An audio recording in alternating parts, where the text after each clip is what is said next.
Sprint 6 out of 17 complete from the sprinting to my first half marathon.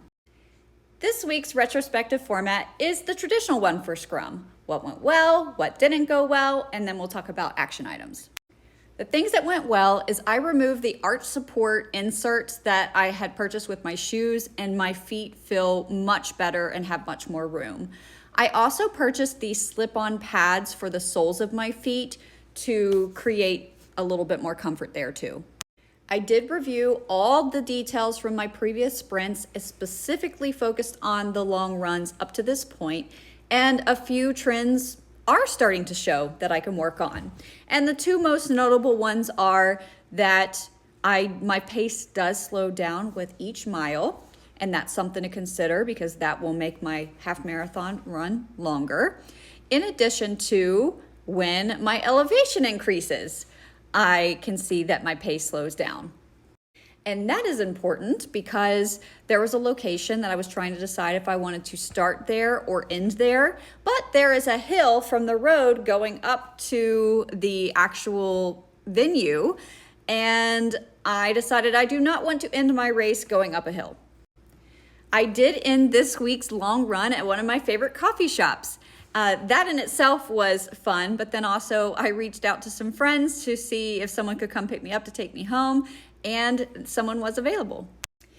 Amazingly enough, I also had points through a rewards program at work, and I was able to get a new Garmin watch. As for the things that didn't go well, I did only get 2 of the 3 scheduled workouts in. And as I just mentioned from my metrics, I can see that I slow down each mile. That's specifically concerning because I'm still early on. The most I've done at this point is 4.95 miles, and I have to do 13.1. I'm also specifically struggling with my body fat percentage as well as my belly fat, and meeting with my nutritionist yesterday determined that I might be becoming insulin resistant, and diabetes runs in my family, and I'm gonna have to watch that.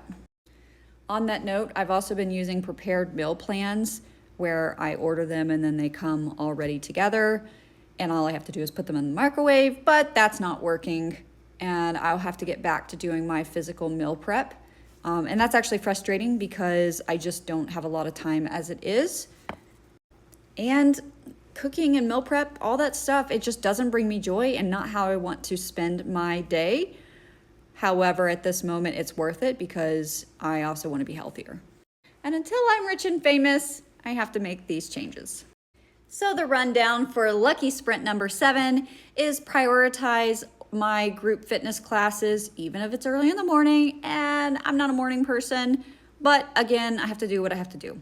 I'm also going to connect my new Garmin watch to my training plan in the Garmin app.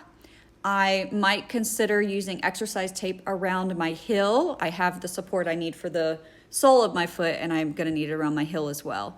And then more sleep and more water.